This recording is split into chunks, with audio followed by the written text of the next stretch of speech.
नमस्कार, मैं हूं मेघा चंदन। आप देख रहे हैं एनबीसी भारत। इस वक्त हमारे साथ एक जानी मानी सांसद बैठी हुई हैं जिनका नाम है गीता शाक्या। काफ़ी अगर बात करें वुमेन एम्पावरमेंट की बात की जाती है, अगर बात करें महिला सशक्तिकरण की, तो महिला सशक्त होकर तो सामने आ रही है। तो इसी से जुड़े कई सवाल हम इनसे करने वाले हैं। सबसे पहले स्वागत है आपका हमारे चैनल में। बहुत बहुत धन्यवाद कि आप हमें सपोर्ट करने के लिए यहाँ तक आए। इसके लिए आपके और आपके चैनल को बहुत बहुत स्वागत जी। महिला सशक्तिकरण की जिस तरह से बात की जाती है, उसी से जुड़ा हुआ एक सवाल करेंगे। महिला को आगे बढ़ाने के लिए कई कदम उठाए जाते हैं, लेकिन मणिपुर हिंसा की अगर बात करें, जिस तरह से महिलाओं को निर्वस्त्र घुमाया गया, और राहुल गांधी ने भी इसको लेकर कई टिप्पणियां की। अगर बात करें संसद में, उन्होंने ये कहा कि जिस तरह से 2 महिलाओं को इस तरह से निर्वस्त्र घुमाया गया है, ये कहीं ना कहीं भारत माता की हत्या की गई है। क्या कुछ कहेंगे इसको लेकर? देखिए, ये जो मणिपुर में तो घटना हुई है, उसकी सच में मैं हृदय से निंदा करती हूँ कि ऐसा नहीं होना चाहिए था। जिस तरीके से मणिपुर हो या पूरा देश में कहीं भी कोई देश के कोने में इस तरीके से नहीं होना चाहिए, लेकिन देश के कोने कोने में देखा जाए तो आज राहुल गांधी संसद में या कांग्रेस संसद में बोल रही है तो उनको पूर्व की भी घटना याद होनी चाहिए कि मणिपुर का रीजन क्या है, कि इस तरीके से घटनाएं क्यों हुई। तो आप भी जानते हैं, आप सभी लोग जानते हैं कि वहाँ 2 समुदाय में अपनी अपनी वर्चस्व की लड़ाई है। तो उस लड़ाई से जो हुआ है, इसके लिए मैं नहीं, मेरे आदरणीय प्रधानमंत्री जी, सरकार भी इस चीज़ को दुखी है और उन्होंने भी कहा कि ये घटना हुई है बहुत निंदनीय है और जितना हो सकता है इसके दोषियों को सज़ा दिलाएंगे, ये कहा है। लेकिन साथ में ये भी देखा जाए कि जिस तरीके से कांग्रेस के लोग इस तरीके की टिप्पणियां कर रहे हैं, तो जहां उनकी प्रदेश में उनकी सरकारें हैं या उनके गठबंधन से सरकारें, वहां भी तो होनी चाहिए। लगातार वो मणिपुर के लिए, मैं राज्यसभा में पहले दिन से देख रही थी कि उन्होंने कहा कि मणिपुर पर चर्चा होनी चाहिए, पर मेरी सरकार लगातार कह रही कि चर्चा होनी चाहिए। मैं तैयार हूँ, नेता सदन ने कई बार कहा कि मैं तैयार हूँ।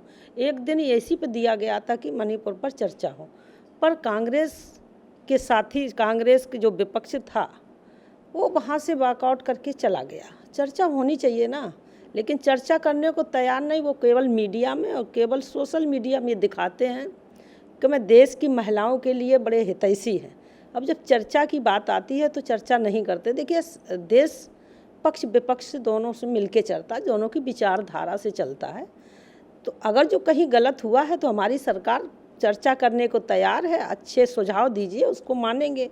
तो कहीं ना कहीं कांग्रेस का ये सोचा समझा साजिश रहती है। जिस तरह से अभी आपने बात की, विपक्ष वॉकआउट कर गया, और वो भी उस समय जब प्रधानमंत्री नरेंद्र मोदी ने कहा कि वो इंडिया को टॉप 3 नेशंस में लाएंगे। जिस तरह से, और उन्होंने कहा कि वो इंडिया को जिस तरह से हो सके उसको बढ़ा चढ़ाकर इंडिया को करने की कोशिश करेंगे, किस तरह से इंडिया अच्छे से काम कर सके या फिर उसको किस तरह से आगे लाया जाए। तो आपको क्या लगता है, विपक्ष को कहीं ना कहीं ये उनसे सहा नहीं गया और इस वजह से उन्हें वॉकआउट कर लिया? देखिए, लगातार आप इस सेशन से आप देख रहे हो जिस तरीके से भारतीय जनता पार्टी, यानी हमारी सरकार, भारतीय जनता पार्टी नरेंद्र मोदी जी के नेतृत्व में जो सरकार है, लगातार देश के लिए 2014 से और आज 2023 है, वहाँ से कहाँ तक उठ के गया है आप सभी लोग जानते हैं। लेकिन कांग्रेस कहती है, लेकिन ये नहीं चाहती कि इंडिया सच में आगे बढ़े। यार, इंडिया आज देखिए उस समय देश कैसा था, आज देश में क्या स्थिति हुई। पूरी दुनिया में आज भारत का नाम है, सम्मान के साथ देखते हैं। तो उनको ये पसंद नहीं है ना, तो इसलिए उनका तो, और सच मानो तो ये है कि जब चर्चा होगी, विपक्ष बैठा होगा, तो दोनों तरफ से जब डिबेट होगी तो उनको सच सुनने की क्षमता ही नहीं है। वो सच नहीं सुनना चाहते हैं। इसलिए वो, उनको लगता है कि जब मैं बैठूंगा सच आएगा सामने, दुनिया देश देखेगा, देश के नागरिक देखेंगे, इसलिए वो वॉकआउट करके चले जाते हैं। वहीं अगर हम बात करें, भाजपा की कई जो विपक्षी पार्टीज़ हैं, उन्होंने एक पार्टी बनाई इंडिया नाम से। क्या कुछ कहेंगे, कितनी जो पार्टी है इस इंडिया नाम पे खरी उतरती है? क्योंकि इंडिया एक काफ़ी बड़ा नाम है, क्योंकि भारत का नाम इंडिया है, तो पार्टी का नाम इस तरह से इंडिया रखा गया, और वो भी बीजेपी की ऑपोजिट एक पार्टी है। तो इतनी सारी पार्टीज, तो उनको कहीं ना कहीं डर था कि अगले 2024 में भी भाजपा आ सकती है, तो इसलिए उन्होंने ये स्टेप उठाया है। देखिए उनको डर था ना, आ सकती नहीं, भाजपा तो आ ही रही है, मैं गारंटी के साथ कहती हूँ कि भाजपा तो आ ही रही है। लेकिन मेरा जहाँ तक मानना है, मेरी पहचान गीता साख से है। मैं अपना नाम बदल दूँ तो क्या मेरी विचारधारा, मेरी कार्यशैली क्या बदल जाएगी?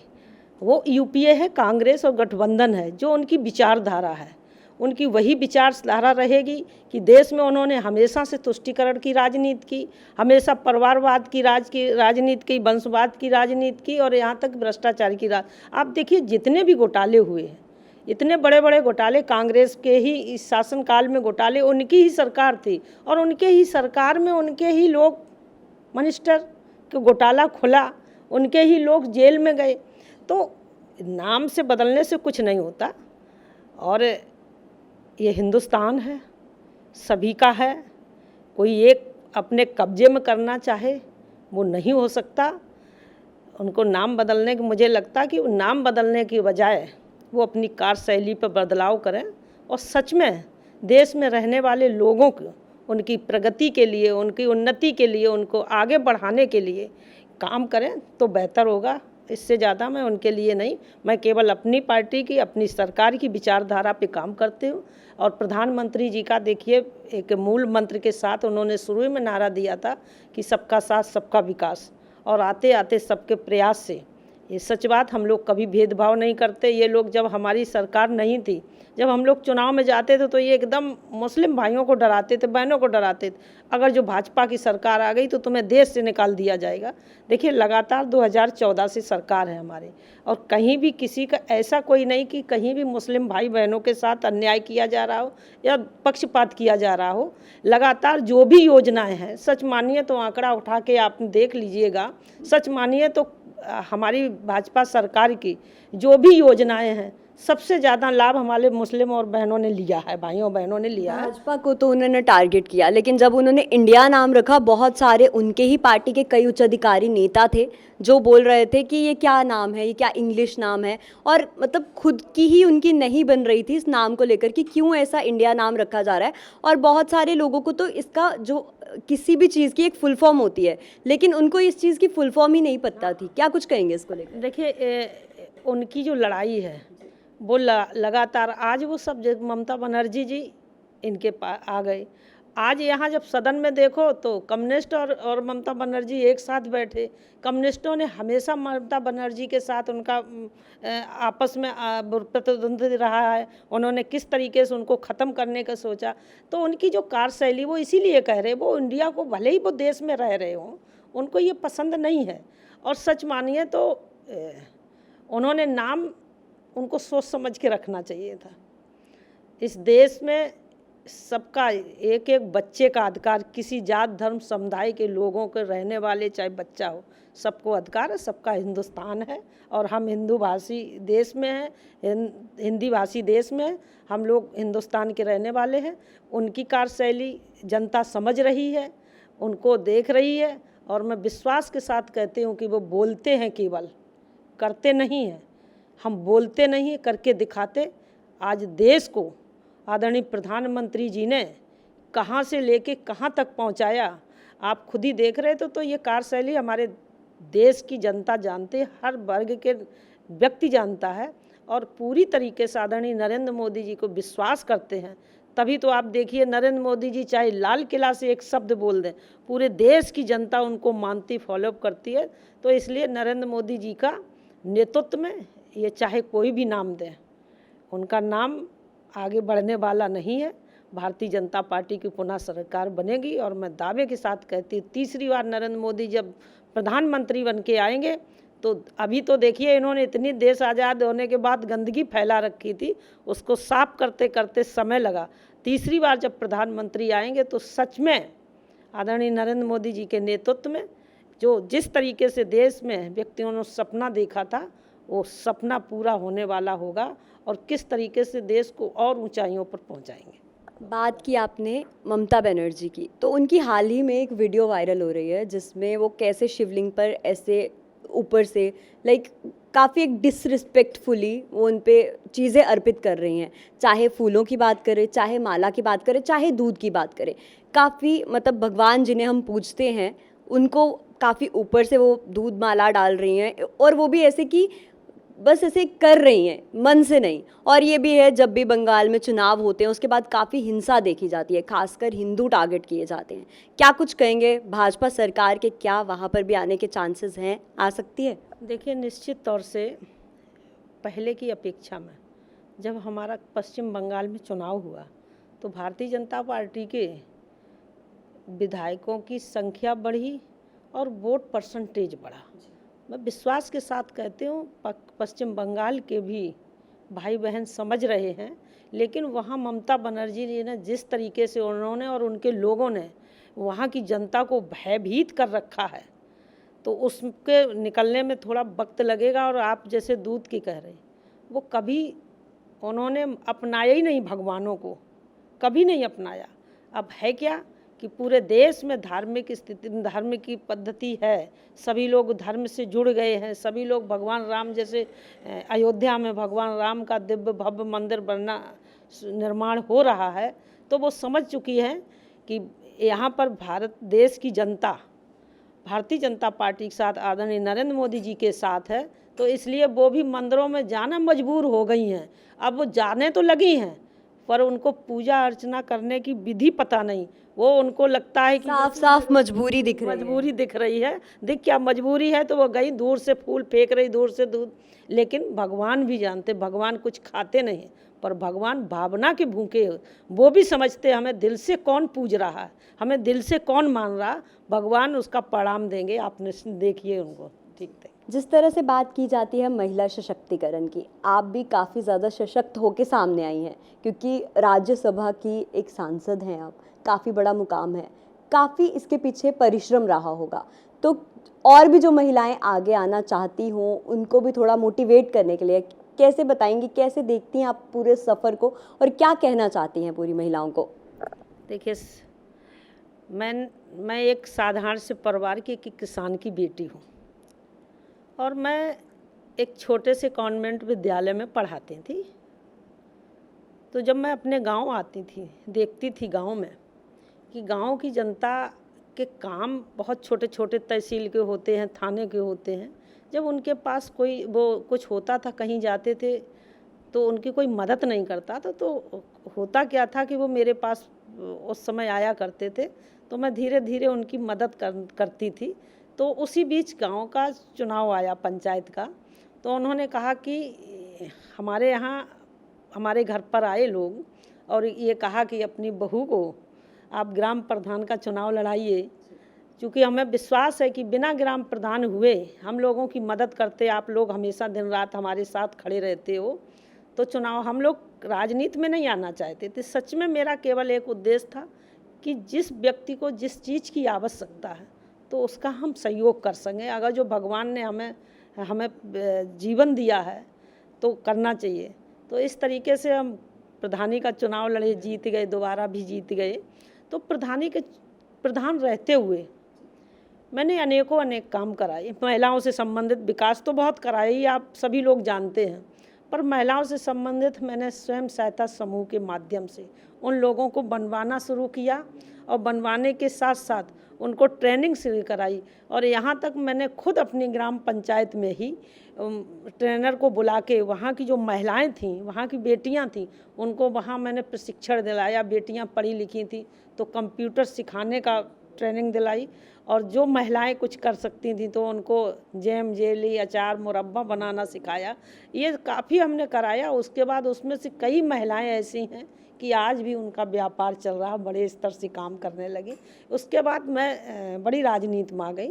आज मैं वर्तमान में भी सांसद के साथ साथ मैं भारतीय जनता पार्टी उत्तर प्रदेश की महिला मोर्चा की अध्यक्ष भी हूँ। अध्यक्ष के नाते आप पता कर लीजिएगा, उत्तर प्रदेश में जब मैं अध्यक्ष बनी तो मैंने उत्तर प्रदेश में सभी जनपदों में जाना शुरू किया। तो बहुत सी बहनें कह रही थी कि दीदी मुझे भी आपके साथ काम करना। मैं कई जगह गई, जाती थी प्रवास करने, तो निश्चित तौर किसी न किसी कार्यकर्ता के यहाँ चाय पीना या भोजन करना ये करते थे, तो वहाँ बहुत सारी महिलाएं आ जाती थी। तो उनको हम लोगों ने बढ़ाने का काम किया। जो छोटे छोटे काम करती थी उनको आगे बढ़ाया। आप जो अभी ये हैंडलूम वाला जो चल रहा था, आदरणीय प्रधानमंत्री ने 2015 में प्रधानमंत्री जी ने अंतर्राष्ट्रीय हैंडलूम दिवस का जो दिया है, इस पे भी हम लोग देखिए 4 अगस्त से और कल तक लास्ट 12 अगस्त तक हम लोगों ने काम करना शुरू किया है, सम्मानित करना। यहाँ तक वो बहनें जो अपने हाथ से रूमाल बनाती हैं या कपड़ा सिलाई करती हैं या साड़ी गूंथती हैं, जो भी काम किया उनको हम लोग वो तो बनाती हैं, उनका हमने विपणन का भी काम कराया कि जो बनाती हैं इनका कैसे शुरू हो। और उसमें अभी हम इतने दिनों में उनको सम्मानित भी कर रहे हैं, उनको प्रशस्ति पत्र देकर, या सिलाई जो कर रही मशीन चला के किसी के कपड़े सिल रही, ऐसी बहनों को भी हम प्रशस्ति पत्र दे के सम्मानित कर रहे। निश्चित तौर से हमें ये लगता है कि जिस भारत में या जिस देश में, हमारे भारत में अगर जो महिला सशक्त होगी तो राष्ट्र सशक्त होगा। तो आदरणीय प्रधानमंत्री जी ने जिस तरीके से महिलाओं को आगे बढ़ाया, महिलाओं के लिए अनेकों योजनाओं के माध्यम से उनको आगे बढ़ाया, और चाहे राजनीतिक क्षेत्र में देख लीजिए या सर्विस के क्षेत्र में देखिए या स्वयंसेवी संस्थाओं के रूप में देखिए, उन्होंने महिलाओं को बहुत आगे बढ़ाने का काम किया। और मैं तो कहती हूँ कि जब मैं देखती हूँ तो मुझे ध्यान, जब सभी को देखती, सब सरकारों की आकलन करती, तो मुझे ध्यान आता है कि मेरे देश के प्रधानमंत्री जी ऐसे हुए, मेरे देश की बेटियां सोच रही थी कि कब ऐसा प्रधानमंत्री आएगा जो बेटी बचाओ बेटी पढ़ाओ जैसी योजना लागू करेगा।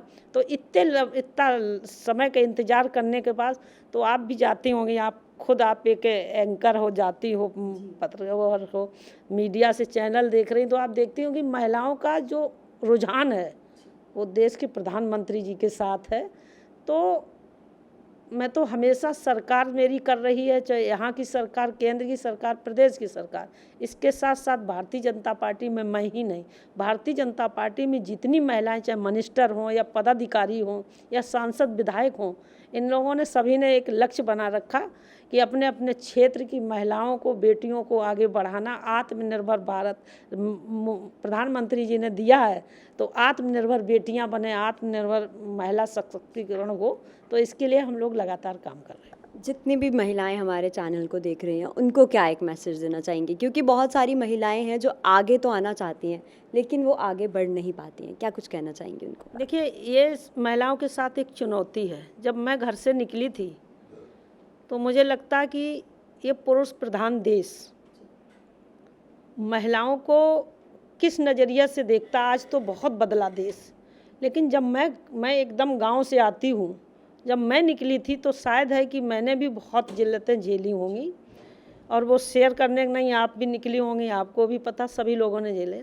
तो मैं देश की महिलाओं से यही कहना चाहती हूँ कि आप अच्छे मन से आइए, काम करिए, बहुत अच्छे भाई हैं, बहुत अच्छे बहनें हैं, बस काम करिए, आपके साथ हम लोग खड़े हैं, निकल के आइए, हम आपके कंधे से कंधा मिलाकर अपने साथ आगे बढ़ाने का काम करेंगे।